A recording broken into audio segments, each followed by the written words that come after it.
สบายดีลูกค้าทุกท่านมื้อนี้จะพาทุกท่านมาเบิ่งเทคโนโลยีใหม่ของการฆ่าเชื้อเนาะตัวที่เราเห็นอยู่นี้เป็นดอกไฟฆ่าเชื้อโดยรังสี UVC นะอันนี้เป็นสุดของมันเนาะที่ว่ามี2ดอกมาให้เบิ่งมื้อนี้ก็พร้อมล้างเลยเนาะเพื่อติดตั้งนะดอกไฟฆ่าเชื้อโดยรังสี UVC นี่มันเป็นเทคโนโลยีใหม่เนาะรังสี UVC แม่นหยัง UVC แม่นรังสีจากแสงตะเวนเนาะโดยที่ว่าส่องมาจากตะเวนลงมาใส่โลกเฮาแต่ว่าถึกโอโซนกันไว้ชั้นโอโซนกันไว้เนาะบ่ให้ลงมาถึงหน้าโลกเฮามันเป็นแสงรังสีสีม่วงนะที่แสงตะเวนลงมาถึงหน้าโลกเฮามันจะมีรังสี UVA UVB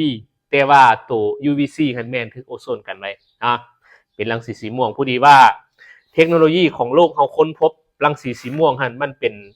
ตัวที่ว่าสามารถฆ่าเชื้อได้เด้อนะก็เลยว่าผลิตเอาดอกไฟขึ้นมาแบบนี้ให้เกิดเป็นดอกไฟสีม่วงแล้วมีรังสีฆ่าเชื้อเนาะแล้วก็เลยเป็นวงการแพทย์ที่ว่าเอามาใช้ในการฆ่าเชื้อในห้องทดลองบ่ในห้องผ่าตัดบ่จังซี่นี่หรือว่าอยู่ในแปลว่าเป็นโรงเรียนอนุบาลห้องอาหารอีกต่างๆเนาะการฆ่าเชื้อแบบนี้ก็ได้เด้อเดี๋ยวเฮามาเบิ่งไกลๆเลยมาเบิ่งลักๆเนาะส่วนประกอบมันจะมีรางอันนี้คือรางของมันรางมันก็จะมีลักษณะคล้ายคือกับรางดอกไฟทั่วไปเนาะตัวนี้มันเป็นอันนี้ตัวมันเป็นแมทซาวเนาะในขนาดแมทซาวเด้ดอกไฟนี่เป็นดอกไฟแก้วแบบนี้เด้อแล้วก็มีหุ้มห่างลักษณะคือดอกไฟทั่วไปแต่ว่าบ่แม่นเนาะเฮาเบิ่งมันจะมีความต่างไฟใสแล้วเบื้องล่างเนาะล่างมันจะมีเขาจะเห็นเลยอยู่ด้านนี้มันจะมีอาหารของมันเนาะส่วนประกอบเป็นเครื่องไฟฟ้าของมันอยู่ในนี้นะแล้วก็มีสายเห็นปะมีตัวอัดหูอย่างนี้เวลาประกอบมันแบบไหนมันก็จะมีชุดประกอบมาเพราะมีตะปูเกี่ยวมีหนอนแบบนี้มาเนาะเวลาประกอบมันจะมีรางในนี้เนาะอันที่สองดอกเด้อ2ชุดเด้อมันจะมีรางแบบนี้เนี่ยมันมีรางแบบนี้แล้วเอาตัวนี้มาใส่นี้เนาะแล้วก็ดอกไฟมาใส่นี้ดอกไฟนี้แล้วมาใส่แบบนี้เนาะแล้วเราก็จับใส่เพดานแบบนี้ลงมาแบบนี้จะเป็นแบบนี้เวลาประกอบเนาะเราจะมีรางตัวนี้